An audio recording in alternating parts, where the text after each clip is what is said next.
You can't just sit back there feeling sorry for yourself. Oh, I have a poor grade, I can't apply, blah blah blah, and time is going, and you are not even making any move. You've just built something in your head that you can never get anything. That's bad.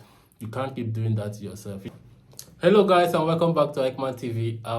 In this video I'm going to be showing you guys how to get a scholarship or an admission with a second class lower, or even with a third class. So I'm just going to be sharing tips on how you can actually go around applying to any university of your choice and getting a scholarship even with your low grades, yeah. So sit back and enjoy. So welcome back to the channel, guys. So before I even start saying anything, I want to say that if you have a third class or you have a second class lower, it's not the end of the world, okay?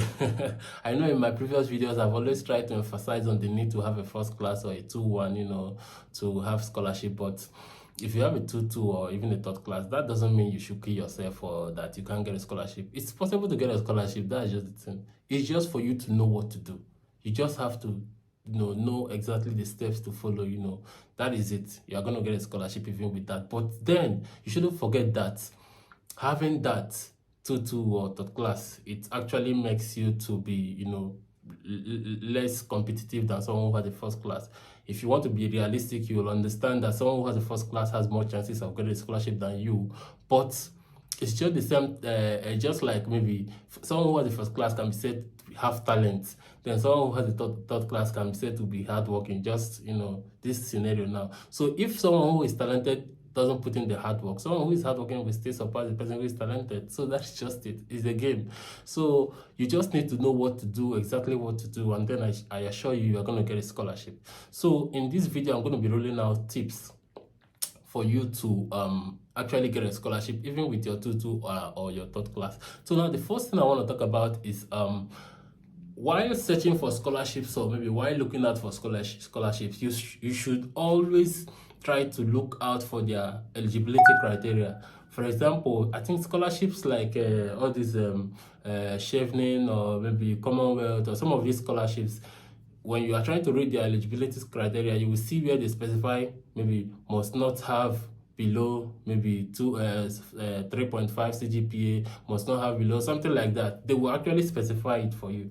So if you have that information, you already, maybe let's say you have a third class or 2-2, you already know that if you put in an application there, they're going to kick it out. So I don't think you should bother trying, because you're just going to get your heart broken, because when you send in your application there, it will be rejected because you didn't even meet the eligibility criteria, you understand? So another important thing for you to know is that all these organizations or maybe companies that advertise their scholarships, they're not the only ones who have scholarships. I've said it over in my videos that universities have their own scholarships. Universities, like every university in maybe Australia, every university in the US, every university in Canada, everywhere, they have their own scholarships. So, and most times they don't actually specify this kind of maybe 3.5 CGPA. They don't actually do that in most cases, like some of the ones I've seen. I'm not saying that's how all of them are, but so this is a chance for you to go to like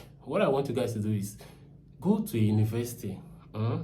Let's say Griffith University, like my university. Go to Griffith University, search for the scholarships of that Griffith University. You're going to see the scholarship for international students. So that scholarship is not restricted to maybe those who have first class, or no, it's not. You understand? It's not. So those are the kind of scholarships you should also be looking out for. So the point I'm just trying to make here is that you should make sure that any scholarship you're applying for doesn't cap that CGPA stuff and say, oh, you must have above maybe 3.5 or 4.0, because once you have that, once you have that in any eligibility criteria, you don't even need to apply, because you are just not going to get it. So get all this kind of information before making your application. So the second thing, or the second tip I want to talk about is that aside fully funded scholarships, there are also partial scholarships. Like partial scholarship is the kind of scholarship where maybe the school or the body, whoever is giving the scholarship, takes care of half. Maybe let's say it can be 50%, it can be 30%, it can be 40%, it can be 20%. Anyhow, it can even be that they will just take care of the tuition fee and then you take care of yourself. You have to work and do some other jobs, to keep for your upkeep. It can also mean that they can be paying you the allowance like for your personal upkeep, and then you have to pay the school fees. So these scholarships are there. A lot of bodies, a lot of organizations actually give these kinds of scholarships. In fact, they are actually more than the fully funded scholarships, you understand? So these are also other opportunities, because these ones, you won't compare them with fully funded scholarships. Fully funded scholarships are much more competitive than these ones, you understand? So applying for these ones will also make you to, like, it will also put you in the ring. It will give you a fair chance, you understand, of getting something, unlike when you are just all focused on fully funded. And the truth is that even if you get a partial scholarship, let's say you get a 50% scholarship or a 40% scholarship, if you come and then you can be able to work and balance your life, I mean, that's just all you need. You are not different from the person who has a fully funded scholarship. The only difference is that the person doesn't have to maybe work, but you just have to work. The person will still maybe want to work in the future or whatever, but the main point is that they just get the admission, just get the admission and come and start studying. That's just the main point. So the third point I want to mention is that you should try and have a relevant research experience. Some people might say it's work experience, but I like talking based on what I know. So having a good research experience is very, very good. It will give you kind of that leverage. Like, let's say now that you have a 2-2 now, or you have a third class, but you've done a lot of research in the past. Let's say you are into all this, you are into medicine. I'm not trying to be specific now, but let's just say you're into medicine, the broader medicine, then you have done some research on maybe COVID-19, all this kind of stuff, and you've had good results. Trust me, when you send out your application and you include some of these things, some of these your accomplishments, that you've done this and that, it's going to raise some eyebrows. Like, people will be like, oh wow, this person did this, he got this kind of result, look at the method he used. It's going to make people to look at your result, and they're not going to be so hyper focused on that third class or that tutu. So something you have to do to up your chances is to also have a relevant research experience. And another way to do that is, you can start from your PhD or your bachelor's projects. Whatever project you did in your bachelor's, try to get it published. Like, try to get it published, publish it in an academic journal. Maybe I have some suggestions like Springer, like Elsevier, like Taylor and Francis. You see these journals, they are very strong journals and they are widely respected here. So if you just try and publish in any of these journals, I can assure you that your application won't just be that you have third class and then it can't just be overlooked like that, you understand? You will actually have a very high chance. Even it may be higher than someone who just had a 2-1 without no research experience. So that is how important research experience can be. Another point I want to raise is that if you have a third class, it's good for you to try to get another degree to augment that. Let's say you did the bachelor's, you had a third class or maybe 2-2.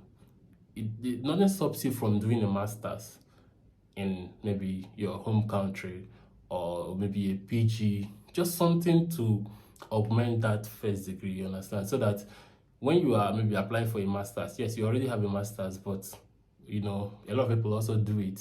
You are not at fault. It's not a crime, but at least, and when you do that master's, you don't also fall too low. Just try your best to have something, because we are just trying to augment what you had in your bachelor. So if you are trying to augment what you have in your bachelor and you also go to the master's and have a very low grade,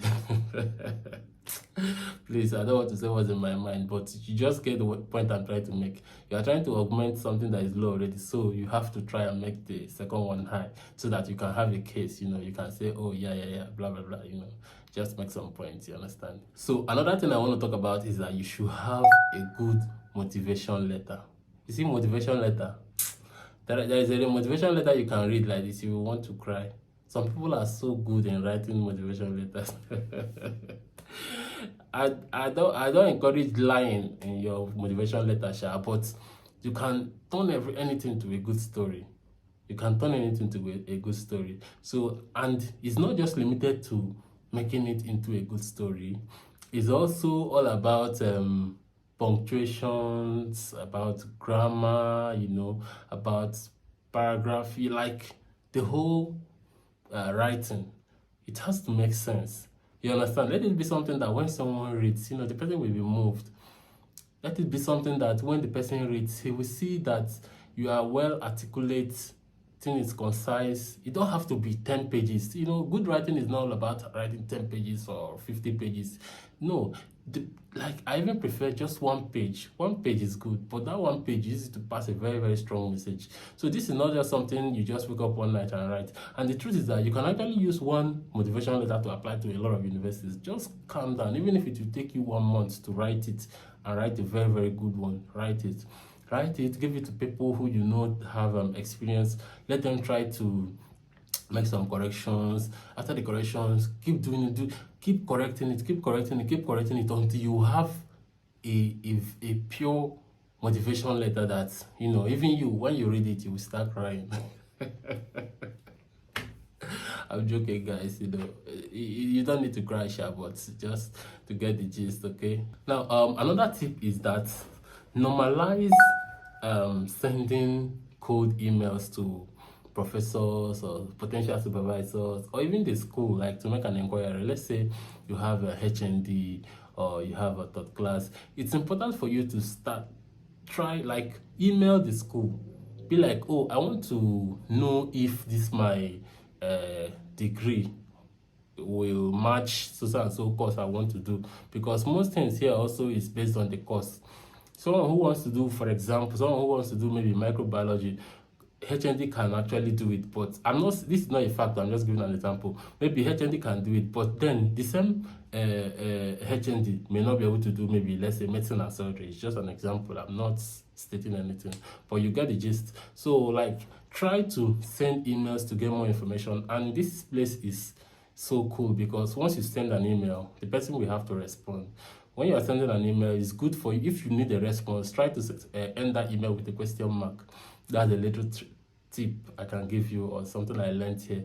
If you want to get a response from the person, try to end it with a question mark, because if you end it with a full stop, the person may just think, oh, this person is trying to maybe inform me of something, blah, blah, blah. So what we do is that if we want your reply, we just end it with a question mark, so the person has to reply. And they're also just going to reply to your email. Even though they may not give you all the information you need, but at least it will be a very good pointer for you to know, oh, so this is what I can do, this is the next step I can take, just at least for you to have something, so it's not rocket science. And then another thing I want to say, this is not like a part of the tips, it's just like a suggestion. If you have third class and then you are not sure of maybe getting scholarship, or maybe you've tried to get a scholarship and it's not been easy or possible, then nothing stops you from just trying to get admitted first. Just get the admission and then try to pay the fees maybe for the first year, and then when you come, you start working and paying back. I mean, that's also another option, although I know that a lot of people who are working on a budget, it may not be easy for them. But if you're not working on a budget and you have a lot of money to spare, that is also how other people do it.